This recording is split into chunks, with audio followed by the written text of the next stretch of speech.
So I was cutting firewood yesterday, and my saw started acting up. Started making noise.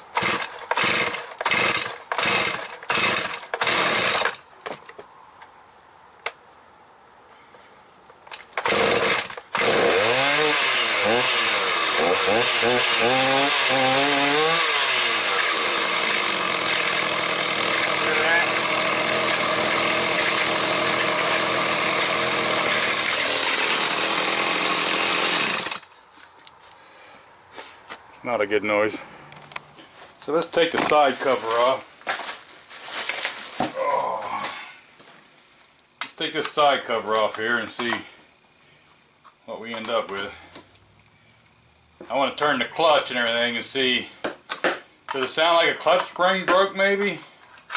Seemed like the chain was wanting to turn at lower RPM too. I should have maybe paid more attention to that. I just don't want to keep running it with that noise.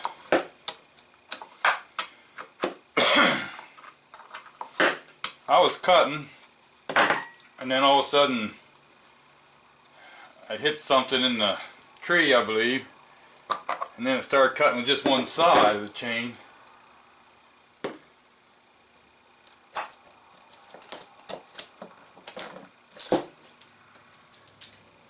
This chain, I looked at it and everything, I don't see no kinks in it or any links that look like they're maybe binding up or nothing like that.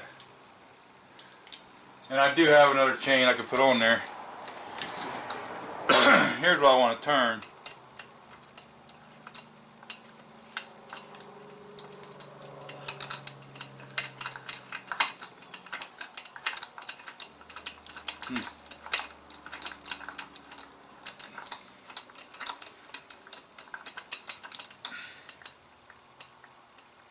There's a lot of play in that clutch.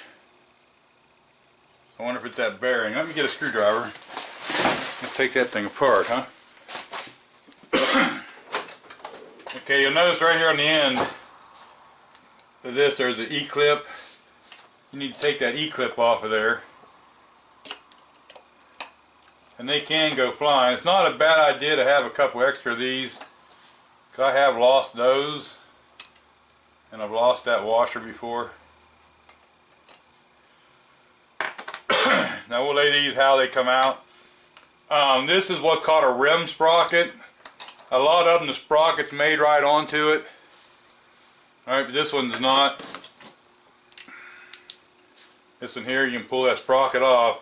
And the beauty about this is a 3/8 by 7 tooth. You can actually, well, it looks a little bit beat up too. I think I got another one of these. I don't know if you guys can see that or not.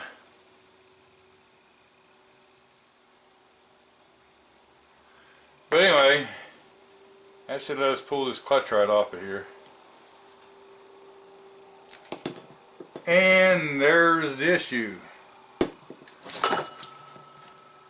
Every spring is gone. And there's a little piece of it. Let me get you in here and look. Now here's the needle bearing. I just use grease on it. Some people say use white lithium grease. You can do whatever you want there. And this clutch, I think if I just clean this up, it'll be good. Now if you're having a problem with the chain staying rolling and you tried everything else, on the inside lip of this clutch, right in here where it meets, and on the outside, if you get dirt buildup, like that's kind of an oily grease mess, but if you get a hard dirt buildup in any of them places, they'll catch the clutch too. Now here's the thing. There should be a spring, and a spring. And we're not springed. So I think we're going to take this clutch off. Now, keep in mind this clutch, I think is 19 millimeter, but it's also reverse thread. So you kind of tighten it up to take it off. On a crankshaft like this, if you're really twisting on it and trying to go the wrong way and you're actually tightening it up, what happens is usually you end up twisting the end of the crankshaft off, so try not to do that. Now on these, if you take the spark plug out, you can do a piston stop like this. Screws down in, the piston comes up and touches it. They make these out of metal, they make them out of plastic, and they make a nice one that's long and kind of curved that you can put in there. And if you want to just buy one, that's what I would actually probably recommend. The metal ones are okay, but here's the thing. You can't, your piston's going up and down. So if you got it on here, and just say you got a ratchet on here, you can't be jamming the piston. You have to go up against the stop with the piston and then go. There is a possibility, especially if not used correctly, you could put a hole in the piston. Time for dinner. Anyway, I have to clean all that stuff up. This is where it'd be nice to have one of them hydro blasters. Remember, tighten. Some people will take a chisel and catch them right here and spin them real quick. On this flat part of the shoe. But we're just going to put it on our little impact and see if we can tighten it up. Here. And remember, don't go the wrong way. Tighten is loosen on this instance.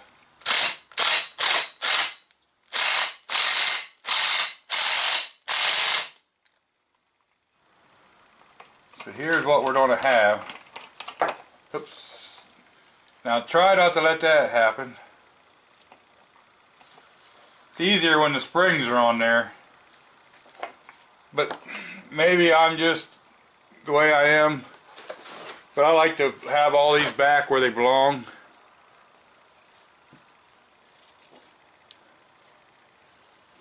So we'll put this one back.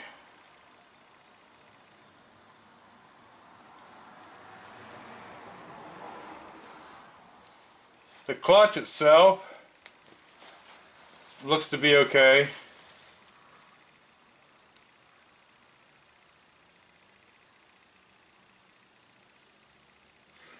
So I think we just clean that clutch up from what I can see. Now here we have some more tragedy. This is the oil pump drive. That should just come right off of there. And at this point, this will be something we'll replace. You probably just put that back on there and be fine, but these parts don't cost that much. So right there is back on, and that would probably be perfectly fine, but I just want to replace it. Now next thing I'm going to do, you're going to take and wipe all this out, and I want to try to clean up in there as much I can, because I want to inspect everything else. So right now it looks like there's a piece of a spring. It looks like all three springs just, that happened fast. I just had that apart not long ago just to inspect it. There's a, looky there. Something else you got to do. You got to look for these pieces. Are you there with me? Right here's a piece of the spring. So you're going to want to look in there. There's another piece of spring. You're going to want to look in there and try to get all them pieces of spring that's left in there out. I'll take an air hose. Here's another piece down in here.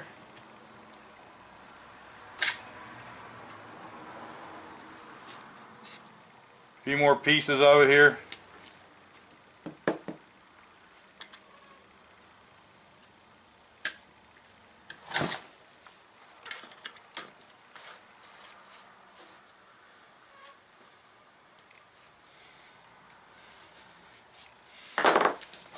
So what I'm going to do is go ahead and try to clean this all out.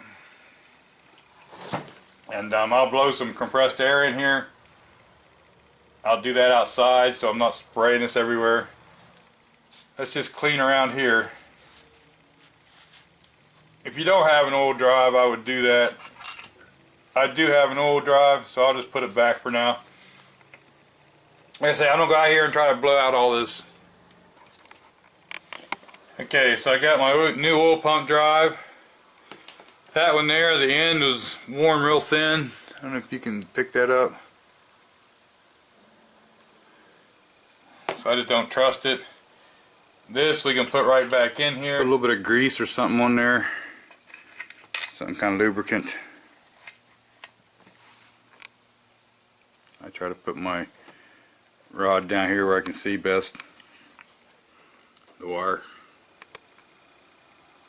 Alright, now these springs on the clutch, actually right here, the worm gear, $10 at Stihl, $5 I think it was for these, $4 something. Here's your springs. Now they could be different to your saw. This is an 029, 290. There's several that will actually take these. I got this all pretty well cleaned up. It don't look like it's scarred or nothing.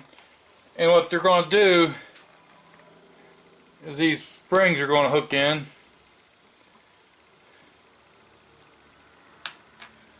Then we're going to have to make them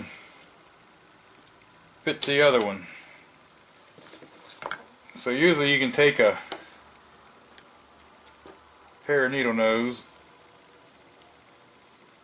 and, oh yeah, they're stiff.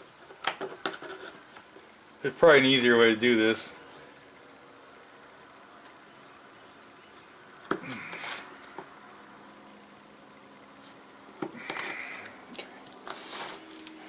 We might have to try a different way.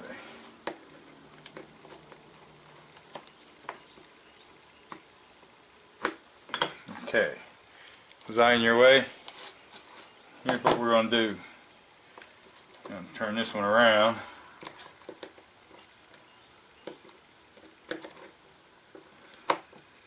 So it's hooked in this side. It's easier for me to work with is all. I think. I can show you. And then just sort of stretch these out and put them down in the hole. I got one more to go here.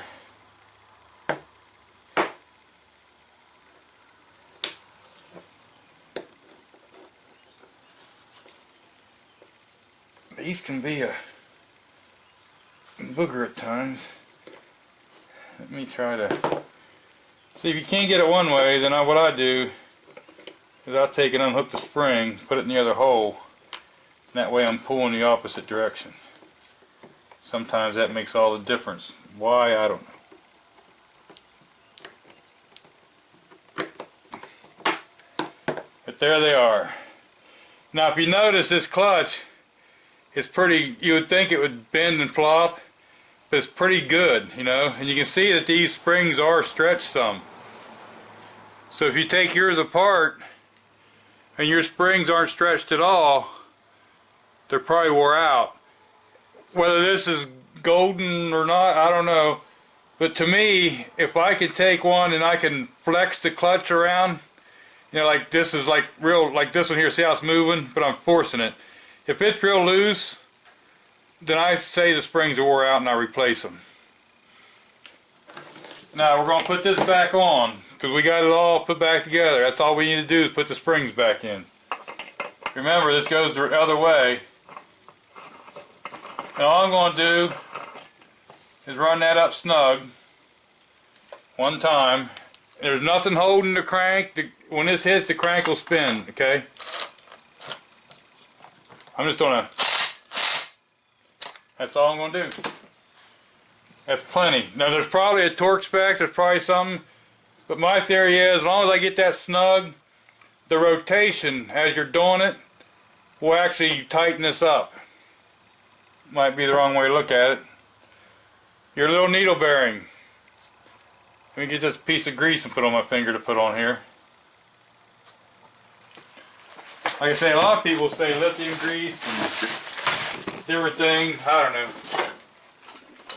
Now this is just a little bit of lube out of my grease gun, a little bit of chassis lube. You don't have to go real wild with it. You just want to get some in there, but not, you know, you don't want that grease to come out here flying all over the place. That's probably plenty right there. Now, here's the thing. remember this guy? Where you at? Remember this guy? See that wire? That wire engages in there. Alright? And then whenever this clutch spins, that's what spins the oil pump. It looks like threads on here, but there's another gear. When this thing's moving, it spins the other gear, and that's what drives the oil pump. Alright? I should have maybe explained that a little better. But when you put this on, you want to look in here, and like I can see, you probably can't see it. Let me see if I can show you that. Remember, see there, I got right below my thumbs that thing. I like to put it down there because that's like the easiest for me to see. And line up your notch, remember. I hope you can still see. You can kind of see where it's at, and just right there, hear that? Now look, if I do this and I have it over here, watch what happens.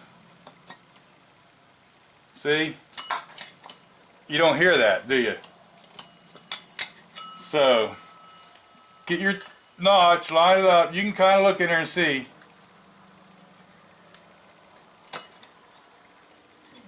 I haven't lost it. I turned it. There, you hear it hit?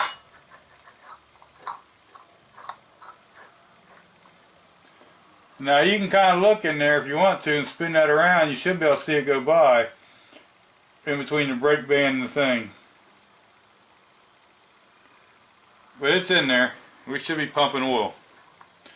Now, we're going to want to put this gear back on.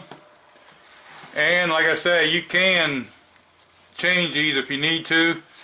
This one's got a little wear on it. I'll have to put one on there soon. And then your washer's going to go on here. The way this washer is, see how it's got curled back? That goes to the inside. You want to put it just like this. And then you're going to want to put this clip back on there. Get your clip started on there, get you some pliers.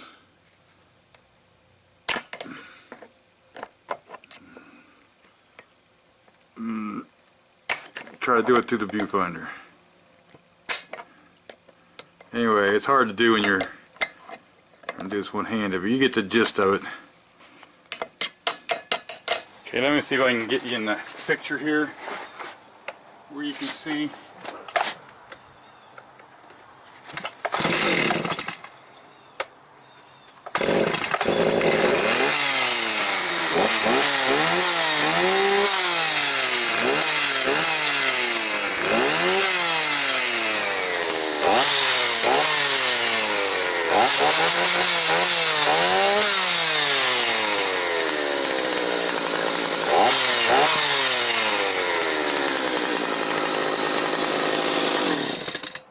And we're not oiling because it's not coming out the hole. So I guess we got more work to do.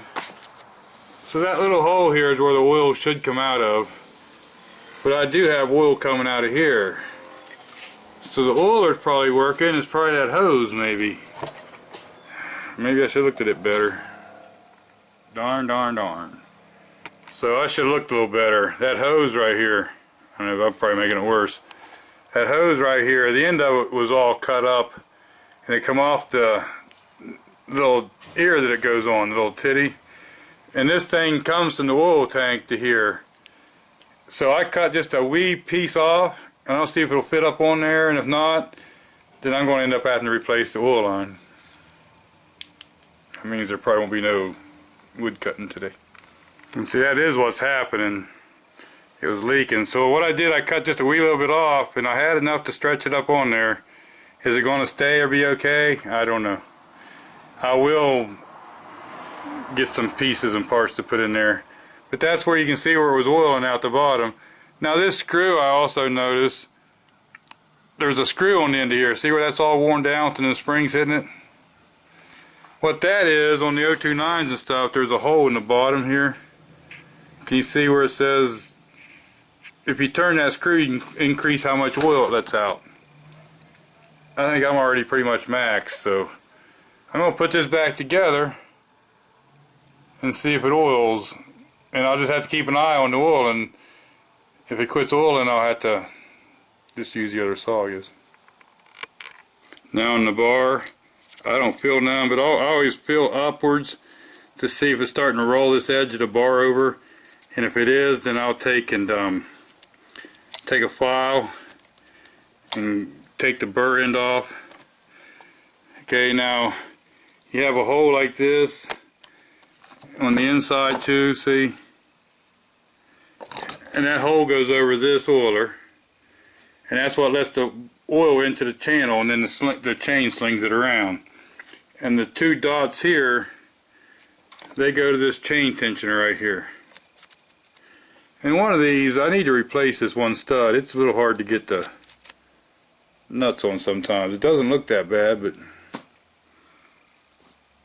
anyway, that's when you put this on, the chain's got to go into this center of this piece, and then there, and the teeth always point forward on top of the blade.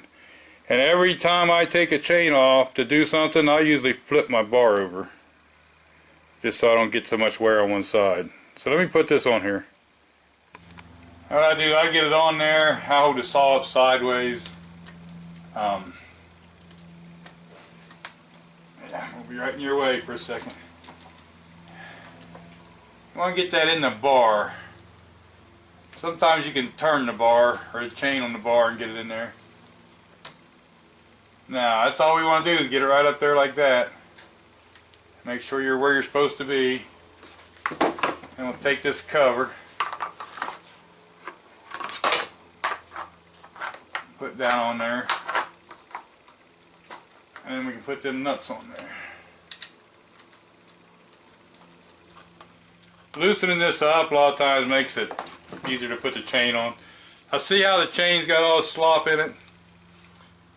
I'm not saying this is the right way. I'm not saying anything to do it this way. This is just how I do it. It's the way I've been doing it, cutting firewood for the last 40 years. So it's worked. I ain't saying I'm doing it right. I hold the bar up in the air. Then I'll turn this screw in here once I get onto it. Okay. And what I do is I turn the screw until, see how the chain just come up in the air? As soon as the chain comes up in the air, then I'll spin it. See, now I spun it. See how it's loose again? All the while I'm holding up on the tip of the bar. And then I'll just go until that tightens back up. And once that's tight, it's not sagging, that's where I run my chains. Let's see, I'm not sure what the actual procedure they say in the book is, but that's been working for 40 years for me. So we should be back to going right again.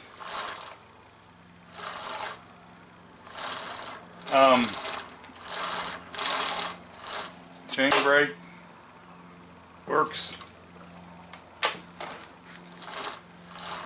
So we should be back in business. Now, like I say, you can run the saw and occasionally put it up against a log or something like that, hold it an inch back or something, and you'll kind of see the oil out there. The newer the saw, it seems like the less oil they like to let you put out there, so keep that in mind. So I'm going to go fill these up with gas. I got this one, and I always take another saw just in case I get pinched. I'm going to take these and cut some firewood. That wood, I don't know if you can see it, but I did two spots here. See here where the oil, and here where the oil is. That's where I held the saw right up there and let it rev up a minute.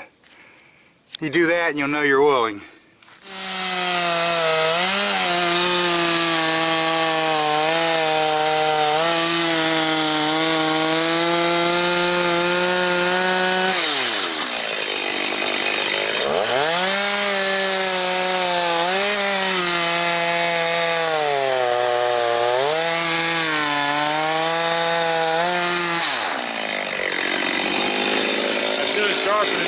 I'm still cutting sideways. Alright, so I'm going to go ahead and call it here. This is a success. We're cutting, we're oiling. I don't get the rest of this a little bit cut up. And do appreciate everybody stops by and watches. I appreciate everybody comments, and hope everybody has a wonderful day.